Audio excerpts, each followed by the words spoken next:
अभी बाप कहते हैं अभी लास्ट चांस को गवाना नहीं है,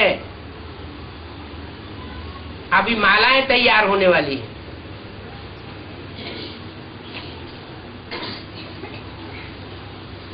मालाएं तैयार होंगी तो उससे पहले का जो पीरियड है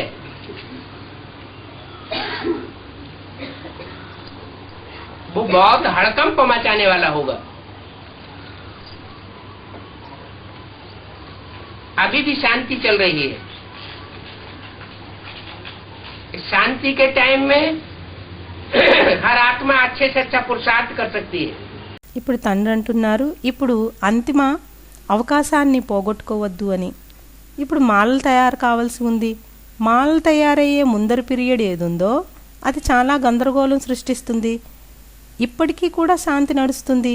శాంతి యొక్క టైంలో ప్రతి ఆత్మ మంచిలోకెల్లా మంచి పురుషార్థం చేయగలదు. ये चिंता नहीं करनी है कि अभी तक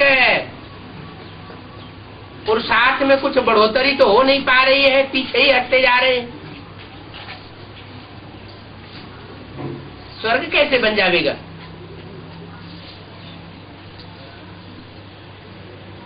स्वर्ग बनाने के लिए कोई ऊपर से अलग से कारीगर नहीं आवेंगे। ఈ చింత చేయకూడదు. ఇప్పటి వరకు పురుషార్థంలో కొంచెం కూడా వృద్ధి అయితే పొందలేదు, వెనుకనే ఉండిపోతున్నామని. స్వర్గం ఎలా తయారవుతుంది? స్వర్గం తయారు చేయటానికి ఏమీ పైనుండి నిపుణులు ఎవరు రారు.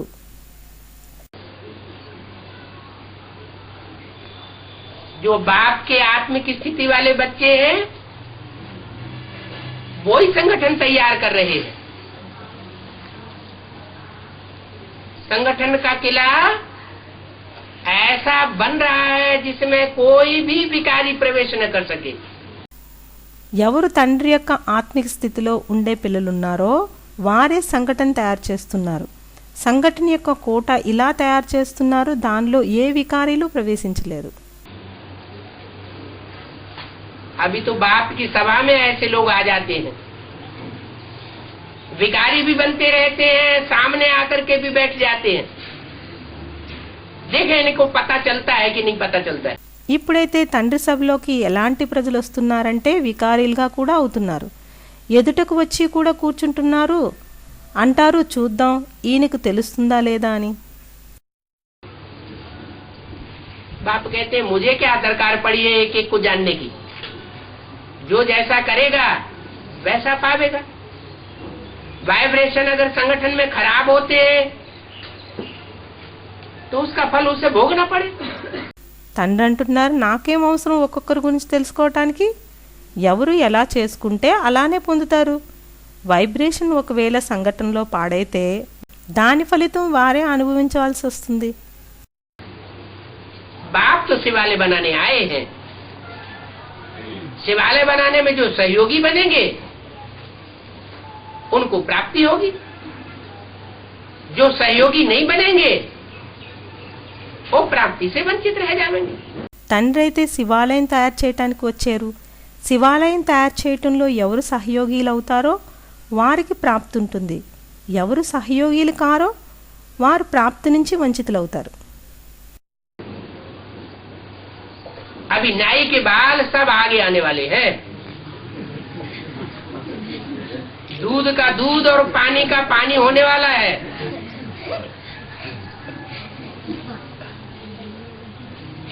अपने अंदर कोई बहुत चालाकी न समझे, बाप तो बहुत रमतू रमजवाज है। ఇప్పుడు కొత్త మంగళ వెంట్రుకలన్నీ ముందుకు రావాల్సి ఉంది. పాలకు పాలు నీళ్లకు నీళ్లు అవుతాయి. మీ లోపల ఎవరు చాలా చతురులు అని అనుకోకండి, తండ్రి చాలా చతురుడు.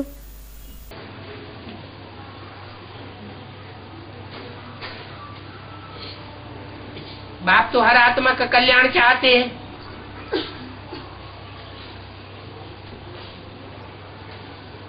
जो अपकारी है उनका भी कल्याण चाहते हैं, इनका भी उद्धार हो जाए। తండ్రి అయితే ప్రతి ఆత్మ యొక్క కళ్యాణం కోరుకుంటారు, ఎవరు అపకారిలో వారి కళ్యాణం కూడా కోరుకుంటారు, వీరికి కూడా ఉద్ధారం జరగాలి అని.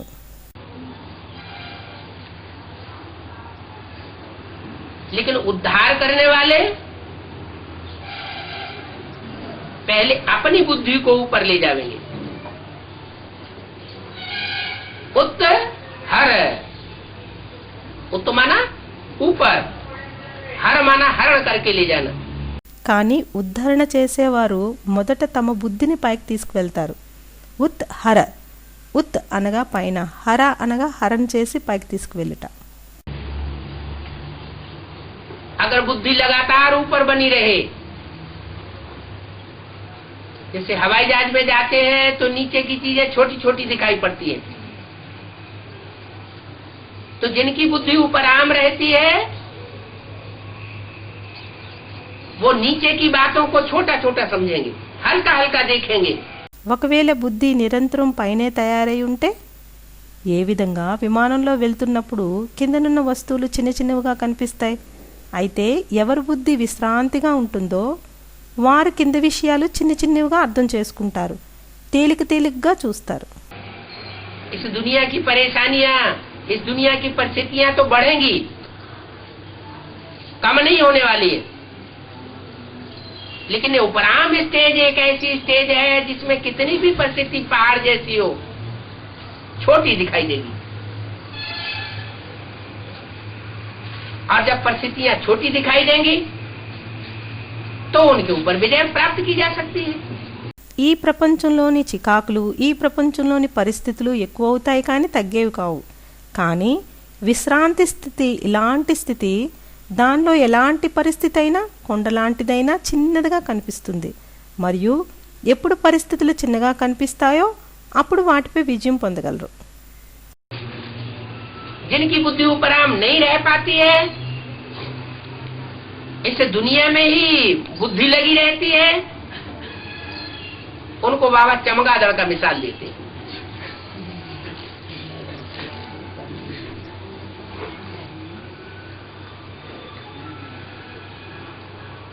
सर नीचे लटकता है, माना बुद्धि नीचे जाती है जमीन की ओर।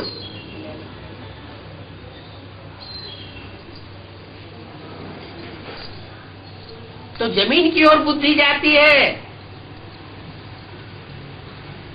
तो जड़त्वमयी बुद्धि होती जाती है। ఎవరి బుద్ధి విశ్రాంతిగా ఉండలేదో, ఈ ప్రపంచంలోనే బుద్ధి ఇమిడి ఉంటుందో వారికి బాబా గబ్బిలం ఉదాహరణ ఇస్తారు. తలక్రిందులకు వేలాడుతూ ఉంటుంది, అనగా బుద్ధి కిందకు వెళ్తుంది భూమి వైపుకు. అయితే భూమి వైపుకు వెళ్తుంది అంటే జడత్వమై బుద్ధి అవుతూ ఉంటుంది. जड़त्वमयी बुद्धि हो जाएगी तो एकाग्रता नहीं आ सकती। एकाग्रता लाने के लिए बुद्धि को उपराम बनाना बहुत जरूरी है। उपमाना नजदीक भी कहा जाता है, समीप। జడత్వమై బుద్ధి అవుతూ ఉంటే ఏకాగ్రత రాలేదు. ఏకాగ్రత తీసుకురావటానికి బుద్ధిని విశ్రాంతిగా ఉంచటం తప్పనిసరి. ఉప అనగా దగ్గర అని అంటారు, సమీపం అని కూడా అంటారు. किसके समीप? राम के समीप। ये बुद्धियों की एकाग्रता की बात है। अनेकों से बुद्धि हटाए, एक बात पे बुद्धि लगाना। ఎవరి సమీపానికి? రాముడి సమీపానికి. ఇది బుద్ధియోగం యొక్క ఏకాగ్రత విషయం. అనేకల నుండి బుద్ధిని తొలగించి ఒక్క తండ్రి మీద బుద్ధిని జోడించాలి. इसके लिए कोई जरूरी नहीं है कि साकार में नजदीक जाकर के बैठ जाना। साकार में नजदीक जाकर के बैठना और बुद्धि से बाहर वालों को याद करना, बाहरी दुनिया में बुद्धि ले जाना, वो तो और ही पाप बन जाएगा। भले शरीर से दूर रहें, लेकिन दूर होते भी बुद्धि से नजदीक रहें। దీని కొరకు సాకారంలో దగ్గరగా వెళ్ళి కూర్చోవాలనే అవసరం ఏమీ లేదు. సాకారంలో దగ్గరగా వెళ్ళి కూర్చొని మరి బుద్ధితో బయటి వారిని యాద్ చేయటం, బయట ప్రపంచంలోకి బుద్ధిని తీసుకువెళ్ళటం, ఇదైతే ఇంకా పాపమే తయారవుతుంది. భలే శరీరంతో దూరంగా ఉన్నా కానీ దూరంగా ఉంటూ కూడా బుద్ధితో దగ్గరగా ఉండాలి. इसलिए बाबा कहते हैं मधुवनवासी बनो. क्या कोई जरूरी नहीं है कि शरीर से ही मधुवनवासी बने. गर्भस्थ में रहने वाले भी मधुवनवासी होते हैं. కనుక బాబా అంటున్నారు మధువనవాసీలుగా అవ్వండి అని. ఏమిటి? తప్పనిసరి ఏమీ కాదు శరీరంతోనే మధువనవాసీలు అవ్వాలని. ఇల్లు గృహస్థంలో ఉండేవారు కూడా మధువనవాసీలు అవుతారు. बांधेली माताएं गर्भस्थ के बंधन में बंधे हुए होते हुए भी उनकी बुद्धि मधुवन में रखी रहती है, बाप की याद में रहती है. బంధనుండే మాతలు ఇల్లు వాకిలి అనే బంధంలో బంధింపబడి ఉంటూ కూడా వారి బుద్ధి మధువనంలో ఉండబడి ఉంటుంది, తండ్రి యాదలో ఉంటారు. और सरेंडर्ड जो है, जो अपने को समझते हैं कि हमने घरघाट छोड़ा है, वो भले बाप के घर में रहते हैं, कंधे पर चढ़कर रहते हैं, लेकिन बुद्धि से अगर उपराम नहीं है, बुद्धि बाहर की दुनिया में भागती है, तो अंत में वो दूर हो जाएंगे. మరియు సరెండర్ వారు ఎవరైతే ఉన్నారో, ఎవరు తమని తాము అనుకుంటున్నారో మేము ఇల్లు వాకిలి వదిలేశామని, వారు భలే తండ్రి ఇంట్లో ఉంటారు, భుజాలపైకి ఎక్కి ఉంటారు. కానీ బుద్ధితో ఒకవేళ విశ్రాంతిగా ఉండనిచో బుద్ధి బయట ప్రపంచంలోకి పరిగెడుతూ ఉంటే అంతిమంలో వారు దూరమైపోతారు.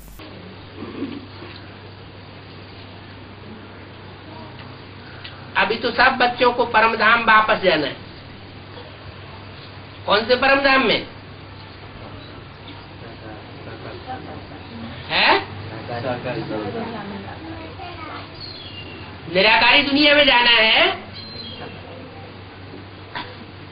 या इस सृष्टि पर जो निराकारी दुनिया बनेगी उसमें जाना है. ఇప్పుడైతే పిల్లలందరూ పరంధామం తిరిగి వెళ్ళాలి. ఏ పరంధామానికి? ఎవరో అన్నారు సాకారి పరంధామంలోకి అని. నిరాకారి ప్రపంచంలోకి వెళ్ళాలా, లేక ఈ సృష్టి మీద ఏదైతే నిరాకారి ప్రపంచం తయారవుతుందో అందులోకి వెళ్ళాలా? అందరూ అన్నారు ఈ సృష్టిపై ఉన్నది అది అని. ये जो फैलाव फैलाया हुआ है ये छोड़ सकेंगे? है? पड़ेगा. जब पड़ेगा तो मजबूरी हो गई. वो तो खींच लिया तो खून बराबर, उसमें तो प्राप्ति होने वाली नहीं है. जो सहज सहज होता है वो प्राप्ति की चीज है. మరి ఇది ఏది వ్యాప్తి వ్యాపించి ఉన్నదో దీన్ని వదలగలరా? ఎవరో అన్నారు వదలాల్సి వస్తుంది అని. వస్తుందా? ఎప్పుడు వస్తుందో అంటే గత్యంతరం లేనిది అవుతుంది. అయితే లాగి తీసుకొస్తే నెత్తురు సమానం, దానిలో ప్రాప్తి అవ్వనే అవ్వదు. ఏది సహజంగా అవుతుందో అది ప్రాప్తి యొక్క వస్తువు. तो बाप अभी कहते हैं कि दुनिया के सारे धंधे धोरी अब चौपट होने वाले हैं, सब धंधों में नुकसान होने वाला है. तो उन धंधों से बुद्धि को खींचते जाए. అయితే తండ్రి ఇప్పుడు అంటున్నారేమనగా ప్రపంచపు మొత్తం వృత్తి వ్యాపారాలు ఇప్పుడు నాశనం అవుతాయి, అన్ని వ్యాపారాల్లో నష్టం వస్తుంది. ఆ వృత్తుల నుండి బుద్ధిని లాక్కుంటూ ఉండాలి. क्या करें फिर? ईश्वरीय सेवा में बुद्धि लगाते जाए, प्लानिंग करें.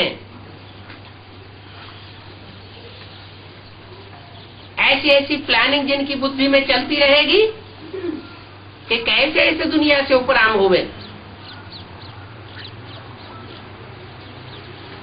तो वो निराकारी संगठन में पहले पहुंचेंगे. जो जितना जल्दी पहुंचेगा वो उतना ऊंचा नंबर लेगा. తిరిగి మరేం చేయాలి? ఈశ్వరీ సేవలో బుద్ధిని లగ్నం చేయాలి, ప్లానింగ్ చేయాలి. అలాంటి ప్లానింగ్ ఎవరి బుద్ధిలో నడుస్తుందో, ఎలాగ ఈ ప్రపంచం నుండి ఉపరామం అవ్వాలని వారు నిరాకారి సంఘటనలోకి మొదట చేరుకుంటారు. అయితే ఎవరెంత వేగంగా చేరుకుంటారో వారు అంత ఉన్నత నెంబర్ తీసుకుంటారు. निराकारी बनने के ऊपर सारा मदार है. निराकारी बनेंगे, निर्विकारी बनेंगे, निर्विकारी बनेंगे, अहंकार देह का नहीं रहेगा। देवताओं को देह का अहंकार होता ही नहीं, देह का सुख भोगते नहीं, वो तो श्रेष्ठ इंद्रियों का सुख भोगते हैं, ज्ञान इंद्रियों का। నిరాకారిగా అవటంలోనే మొత్తం ఆధారం ఉంది. నిరాకారిగా అయితే నిర్వికారిగా కూడా అవుతారు. నిర్వికారి అయితే దేహ అహంకారం కూడా ఉండదు. దేవతలకు దేహ అహంకారం ఉండనే ఉండదు. దేహపు సుఖం అనుభవించరు. వారు శ్రేష్ఠ ఇంద్రియాల సుఖం అనుభవిస్తారు, జ్ఞానేంద్రియాల యొక్క. तो हम भी अपने अंदर झांक करके देखें कि हमारी अवस्था कहां तक बनती है। निराकारी स्टेज है, अमृत वेले हम कहां तक बना पाते हैं। अमृत वेला तो फाउंडेशन वेला है ना।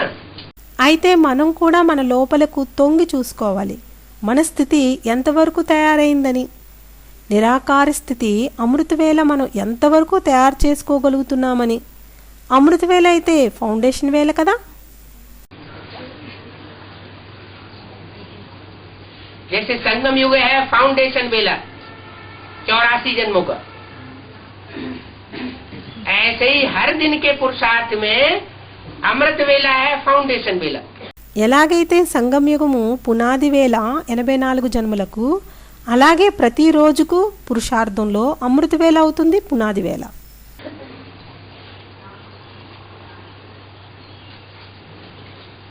2 से 4 पौने 5 उस समय खास ध्यान देना है कि आत्मा की स्थिति कितनी बनती है और कुंभकर्ण का वार कितना होता है. 2 నుండి 4 పావు తక్కువ 5 ఆ సమయానికి ప్రత్యేకంగా ధ్యానం ఇవ్వాలి. ఆత్మిక స్థితి ఎంత తయారైంది మరియు కుంభకర్ణి యుద్ధం ఎంత జరుగుతోంది అని. ज्ञानी आत्मा होगी तो उस पर छठा विकार ज्यादा बार करेगा, सुस्ती.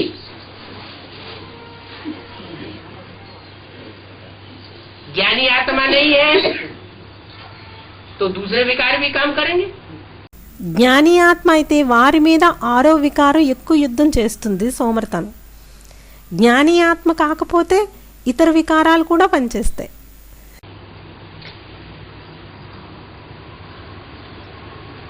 अलार्म में घड़ी में अलार्म लगाएंगे कि हम उठ के बैठ जाएं, उठ के बैठेंगे और काम विकार हावी हो जाएगा.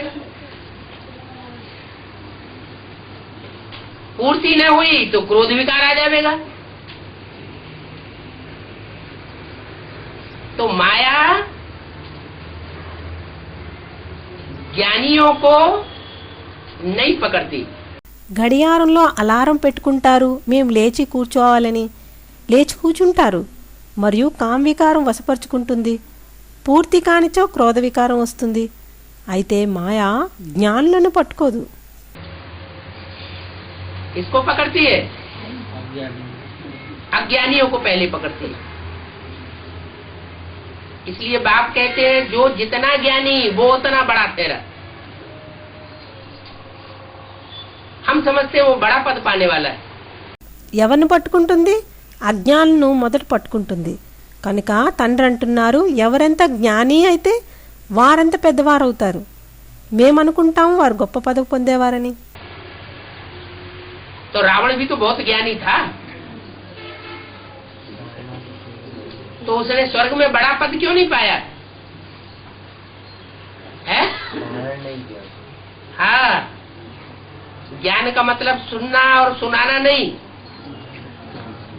अपने जीवन में धारण करना और उसकी धारणा मूर्त को देख करके दूसरी आत्माएं भी धारणा मूर्त बने. అయితే రావణుడు కూడా చాలా జ్ఞానిగా ఉండేవారు. కానీ ఆయన ఎందుకు స్వర్గంలో పెద్ద పదవి పొందలేదు? ఎవరో అన్నారు ధారణ చేయలేదు అని. అవును, జ్ఞానం యొక్క అర్థం వినటం వినిపించటం కాదు, తమ జీవితంలో ధారణ చేయటం మరియు ఆ ధారణామూర్తిని చూసి ఇతర ఆత్మలు కూడా ధారణామూర్తులుగా అవ్వాలి. धारणा धारणा कोई बोल करके नहीं सिखाई जाती, न कोई उस धारणा को मानेगा। खुद बीड़ी पीने वाला हो और बच्चे से कहे कि बीड़ी नहीं पीना है, तो बच्चा कभी नहीं मानेगा। ధారణేమి మాటలతో నేర్పించేది కాదు. ఎవరూ ఆ ధారణ ఒప్పుకోరు. స్వయంగా బీడీ తాగేవారు ఉంటే మరి వారి పిల్లలతో బీడీ తాగవద్దంటే పిల్లలెప్పుడూ ఒప్పుకోరు. धारणा अपने जीवन में समाई हुई हो, तो जिसके जीवन में धारणा समाई हुई होती है, उस समाई हुई धारणा को देख करके जो भी आत्माएं संसर्ग संपर्क में आती है, वो धारणा मूर्त बनती है। ధారణ తమ జీవితంలో ఇమిడి ఉండాలి. అయితే ఎవరి జీవితంలో ధారణ ఇమిడి ఉంటుందో ఆ ఇమిడి ఉన్న ధారణ చూసి ఏ ఆత్మలు సంబంధ సంపర్కాల్లోకి వస్తారో వారు ధారణామూర్తులవుతారు. और धारणा से फिर सेवा भी होती है। सेवा करने के लिए आत्मिक स्थिति बहुत जरूरी है। जितना जितना हम आत्मिक स्टेज में टिकते जाएंगे, थोड़ा भी बोलेंगे तो दूसरी आत्मा के ऊपर असर पड़ेगा। మరియు ధారణ వలన తిరిగి సేవ కూడా అవుతుంది. సేవ చేయటానికి ఆత్మిక స్థితి చాలా అవసరం. ఎంతెంతగా ఆత్మిక స్థితిలో స్థితి అవుతూ ఉంటే కొంచెం మాట్లాడినా చాలు వేరే ఆత్మలపై ప్రభావం పడుతుంది. आत्मिक स्थिति नहीं होगी, जोर जोर से चिल्लाते रहो, नेताओं की तरह जोर जोर से भाषण देते रहो, कोई असर पड़ने वाला नहीं। ఆత్మిక స్థితి లేనిచో గట్టి గట్టిగా అరుస్తూ ఉంటే నాయకుల వలె జోరు జోరుగా ఉపన్యాసాలు ఇస్తూ ఉంటే ఏ ప్రభావం పడదు.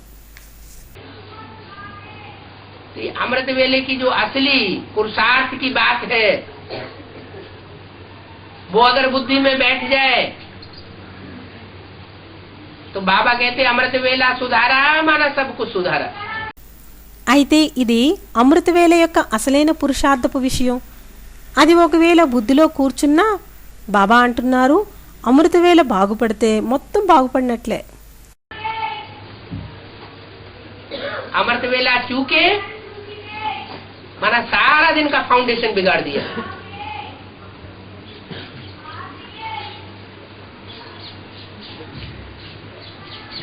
अभी जैसे जैसे समय नजदीक आता जाता है,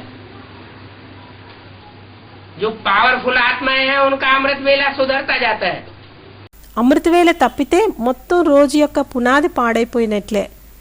ఇప్పుడు ఎలా ఎలా సమయం దగ్గరకు వస్తూ ఉంటుందో ఎవరు శక్తివంతమైన ఆత్మలో వారి అమృతవేళ బాగుపడుతూ ఉంటుంది.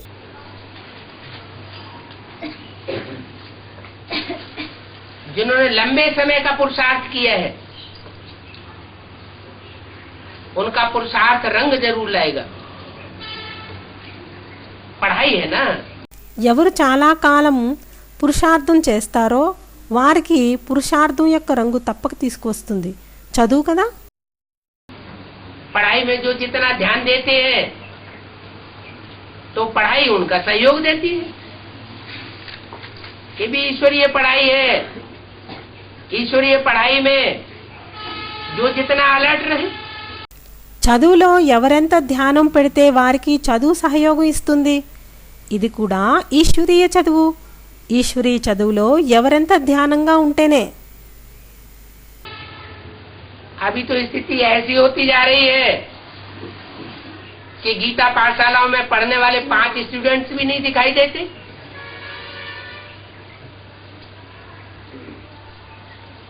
अगर कोई है भी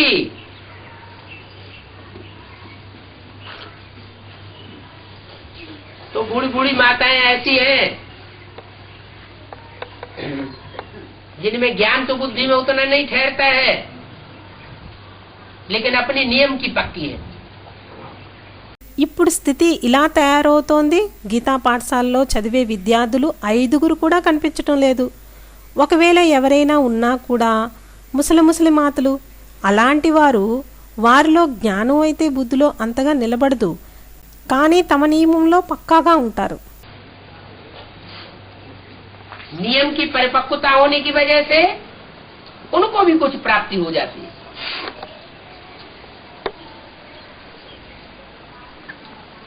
पांडवों के वाइब्रेशन और शक्तियों के वाइब्रेशन,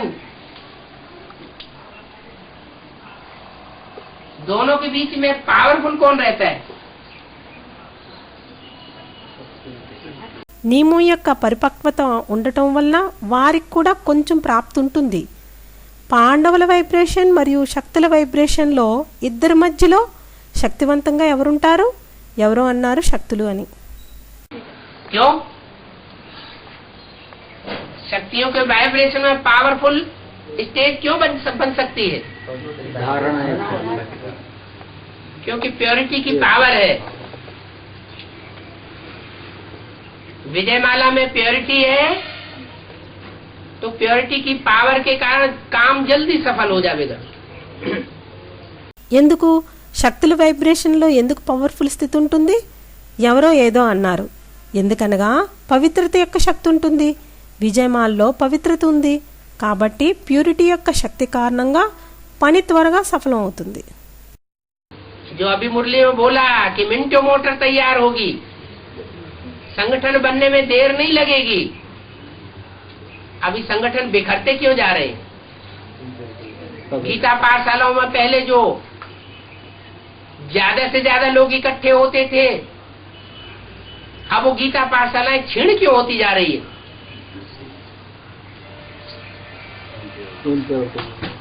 इम्प्योरिटी बढ़ती जा रही है, तो యూనిటీ टूटती जा रही है. ఇప్పుడు ఏదైతే మురళీలో చెప్పారో ఏమనగా నిమిషంలో మోటార్ తయారవుతుందని, సంఘటన తయారు చేయడానికి ఆలస్యం అవ్వదు. ఇప్పుడు సంఘటన విడిపోతుంది ఎందుకు? గీతా పాఠశాలలో మొదట చాలామంది జనులు పోగయ్యేవారు. ఇప్పుడు ఆ గీతా పాఠశాలలు తగ్గిపోతున్నాయి ఎందుకు?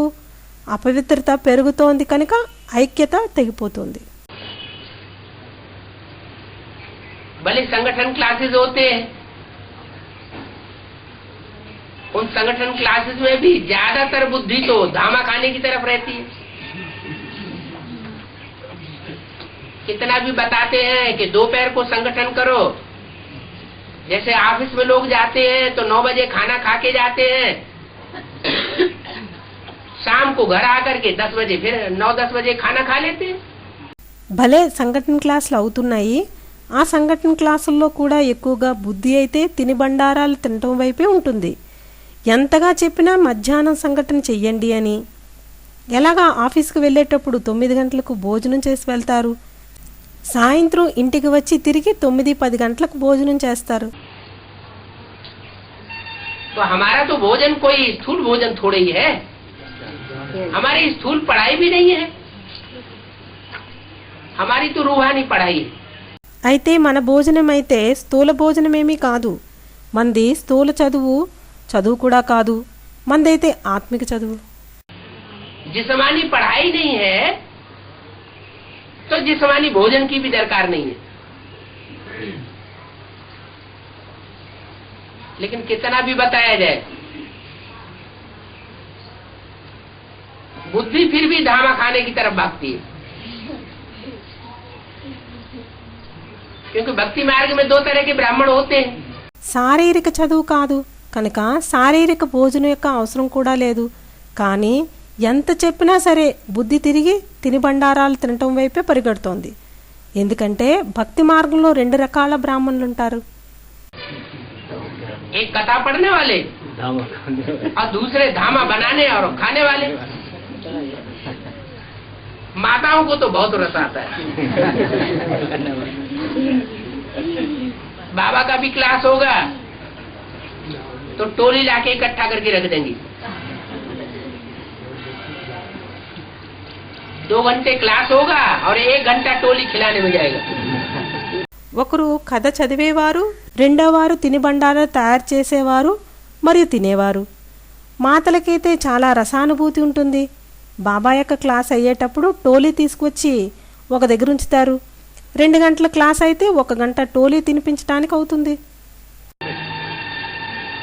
परंपरा चली आ रही है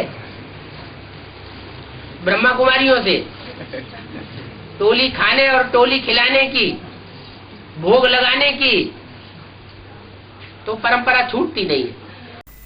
పరంపరగా వస్తోంది బ్రహ్మకుమారి నుండి టోలీ తినటం మరియు టోలీ తినిపించటానికి భోగు పెట్టడానికి పరంపర వదలటం లేదు. अरे हमारा तो भोग लग जाता है उसी समय जब हम भोजन बनाते हैं. అరే మనదైతే భోగం పెట్టడం అవుతుంది భోజనం తయారు చేసే సమయంలోనే. बाबा की याद में भोजन बनाना और बाबा की याद में दूसरों को खिलाना और खुद खाना, ये हमारा ब्रह्मा भोजन हो जाता है. బాబా యొక్క యాదలో భోజనం తయారు చేయటం మరియు బాబా యొక్క యాదలో వేరే వారికి తినిపించటం మరియు స్వయం తినటం ఇది మన బ్రహ్మ భోజనం అవుతుంది. ब्रह्मा भोजन के लिए कोई जरूरी नहीं है कि भोग आदि लगाया जाए. पहले साकार बाबा को खिलाया जाए फिर हम खावेंगे. బ్రహ్మ భోజనం కోసం తప్పనిసరి ఏమీ లేదు భోగు మొదలైనవి పెట్టాలని. మొదట సాకార్ బాబాకు తినిపించి తిరిగి మనం తినాలని.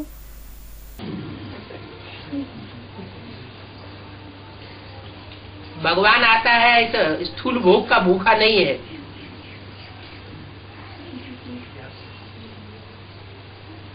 ये सब स्थूल बातें भक्ति मार्ग में उठाई ली है.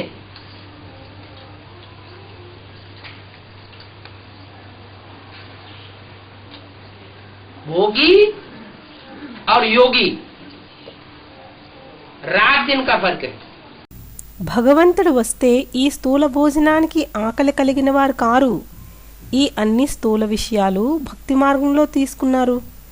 భోగి మరియు యోగీలకు రాత్రి పగలంత తేడా ఉంది. इंद्रियां भोगी होती है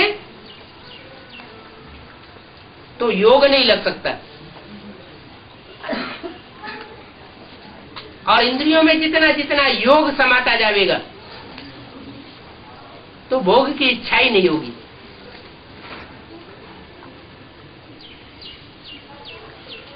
भूख की कम हो जाती है.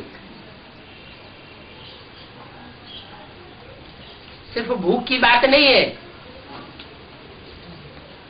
खाना पीना सोना सब शॉर्ट हो जाता है. ఇంద్రియాలు భోగిలైతే యోగం పట్టదు మరియు ఇంద్రియాల్లో ఎంతెంత యోగం నిండుతూ ఉంటుందో భోగం యొక్క కోరికే ఉండదు. ఆకలి కూడా తగ్గిపోతుంది. కేవలం ఆకలి విషయమే కాదు తినటం తాగటం నిద్రించటం అన్నీ తగ్గిపోతాయి.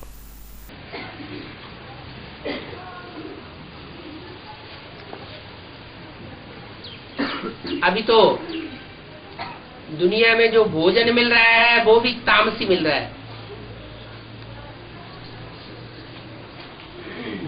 केमिकल्स का प्रयोग होने से सारे खाद्य पदार्थ तामसी बने हुए हैं.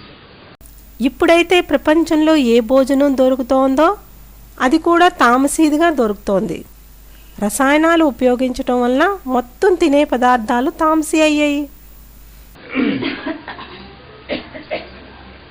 कोल्ड स्टोरेज में रखे जाते हैं, फ्रीज में रखे जाते हैं और बाहर निकालने पर तुरंत सड़ने लगते.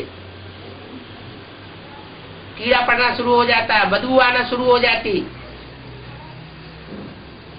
इसलिए शरीरों में बीमारियां बढ़ रही हैं.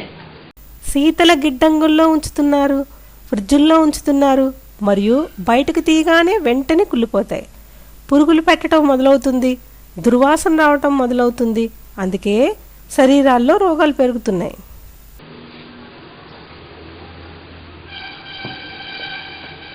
इतना हुजूम ब्रह्मा कुमारों का इकट्ठा हुआ और इतना हुजूम प्रजापिता ब्रह्मा कुमार कुमारियों का इकट्ठा हुआ. बेसिक नॉलेज और एडवांस नॉलेज, लेकिन ये किसी की बुद्धि में नहीं आता है कि हम अन्न शुद्धि के ऊपर ज्यादा ध्यान दें. ఇంత గుంపు బ్రహ్మకుమారిల్ది పోగైంది మరియు ఇంత గుంపు ప్రజాపిత బ్రహ్మకుమారిల్ది పోగైంది. బేసిక్ జ్ఞానం మరియు అడ్వాన్స్ జ్ఞానం, కానీ ఇది ఎవరి బుద్ధిలోనే రావటం లేదు. మనం అన్నశుద్ధిపై ధ్యానం పెట్టాలని. अन्न दोष और संग दोष, इनमें जब तक परिवर्तन नहीं आएगा बुद्धि सुधर नहीं सकती, बुद्धि का परिवर्तन नहीं हो सकता। అన్నదోషం మరియు సంగదోషం వీటిలో ఎంతవరకు పరివర్తన రాదో బుద్ధి బాగుపడదు, బుద్ధి పరివర్తన కాదు.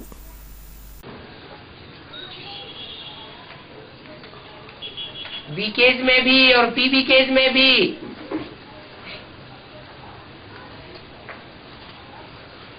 खेती किसानी वाले लोगों की संख्या ज्यादा है। चाहे तो ऐसा प्रोग्राम बना सकते हैं कि हम केमिकल वाली खेती नहीं करेंगे, धीरे धीरे उसमें परिवर्तन जरूर लाएंगे। బీకేల్లోనూ పీబీకేల్లోనూ వ్యవసాయ రైతుల సంఖ్య ఎక్కువగా ఉంది. కావాలంటే ఇలాంటి కార్యక్రమం చేయగలరు, మేము రాసాయనిక వ్యవసాయం చేయము అని నెమ్మది నెమ్మదిగా వారిలో పరివర్తన తప్పక తేగలరు. तो जो सब्जियां उगाई जाएं, जो फल फूल पैदा किए जाएं, जो अन्न तैयार किया जाए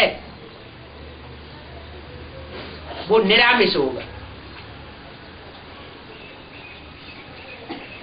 कीड़ों वाला भोजन हम खा रहे हैं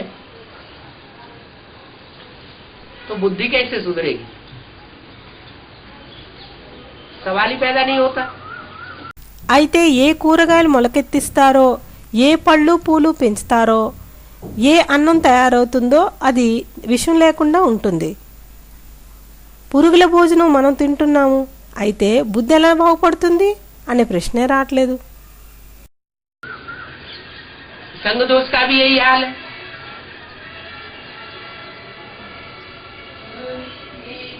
जो जहां अपने घर गृहस्थ में जैसे लगे हुए हैं वैसे लगे हुए हैं,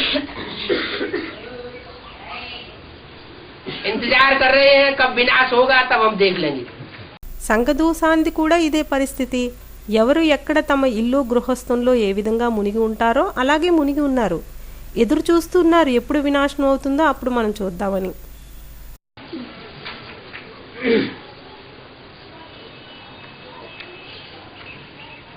तो जब विनाश होगा फिर समेटना शुरू करेंगे, उस समय तो टाइम ही नहीं मिलेगा। అయితే ఎప్పుడు వినాశనం అవుతుందో అప్పుడు ప్రోగు చేయటం మొదలు పెడతారు, ఆ సమయంలో టైం దొరకదు.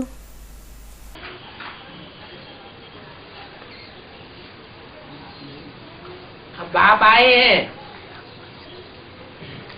वो तो इशारा भी दे देते हैं मैंने बंदरों की सेना ली है।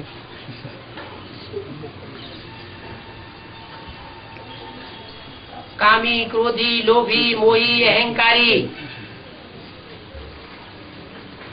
ये सारी सेना इकट्ठी होकर के प्लानिंग तो बहुत हो जाती है लेकिन प्रैक्टिकल नहीं हो पाता। ఇప్పుడు తండ్రి వచ్చారు, ఆయన సూచన కూడా ఇస్తున్నారు, నేను కోతుల సేన తీసుకున్నానని. కామి, క్రోధి, లోభి, మోహి, అహంకారి ఈ సేన కలిసి ప్లానింగ్ చాలా చేస్తారు కానీ ప్రాక్టికల్ కాలేకపోతున్నారు. प्रैक्टिकल सबका उतना हो रहा है जितना प्रैक्टिस में ला रहे हैं। अब प्रैक्टिकल पार्टी का इंतजार हो रहा है। ప్రాక్టికల్ అందరికీ అంతకు అంతే అవుతూ ఉంది ఎంతగా అభ్యాసంలోకి తీసుకువస్తూ ఉన్నారో. ఇప్పుడు ప్రాక్టికల్ పార్టీకి ఎదురు చూస్తున్నారు.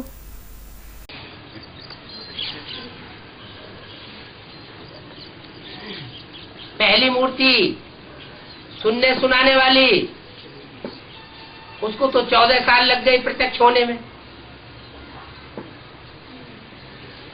दूसरी मूर्ति मनन चिंतन मंथन करने वाली उसको प्रत्यक्ष होने में 7 साल लग गए, 69 से लेकर के 76 तक। अभी तीसरी मूर्ति का इंतजार हो रहा है तो सोचते हैं कि 3-4 साल अभी और पड़े हैं। మొదటి మూర్తి విని వినిపించేవారు వారికి 14 సంవత్సరాలు పట్టింది ప్రత్యక్షం కావటానికి. రెండో మూర్తి మనం చింతనమంతం చేసేవారు ప్రత్యక్షం కావటానికి 7 సంవత్సరాలు పట్టింది, 69 నుండి తీసుకొని 76 వరకు. ఇప్పుడు మూడో మూర్తి కొరకు ఎదురు చూస్తున్నారు, ఆలోచిస్తున్నారు 3-4 సంవత్సరాలు ఇంకా ఇప్పుడు పడున్నదని. तो इंतजार करने वालों की लिस्ट हो गई। माना जो भी करना है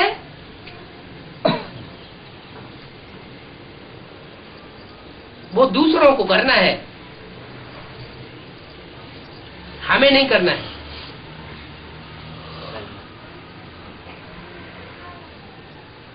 लेकिन जो भी परिवर्तन होगा वो इंजीनियर्स के इशारे पर होगा। అయితే ఎదురు చూస్తున్న వారి లిస్ట్ అయ్యింది అనగా ఏది చెయ్యాలన్నా అది ఇతరులు చెయ్యాలి, మనం చేయరాదు. కానీ ఏదైతే పరివర్తన అవుతోందో అది ఇంజనీర్ సూచనపై ఉంటుంది.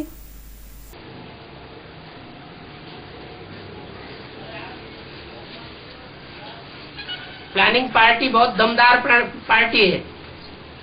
क्यों? क्योंकि शिव की माला है। क्या? विष्णु वाला देवताओं की माला है और रुद्रमाला शिव की माला है। रुद्रमाला, हाँ जी, रुद्र शिव को कहा जाता है।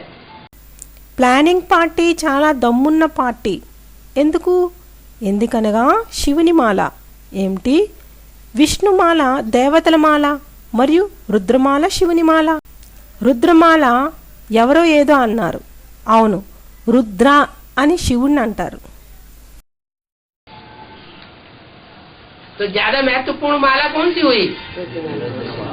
रुद्रमाला ज्यादा महत्वपूर्ण है। तो प्लानिंग को प्रैक्टिकल में लाने के लिए भी आगे बढ़ना चाहिए।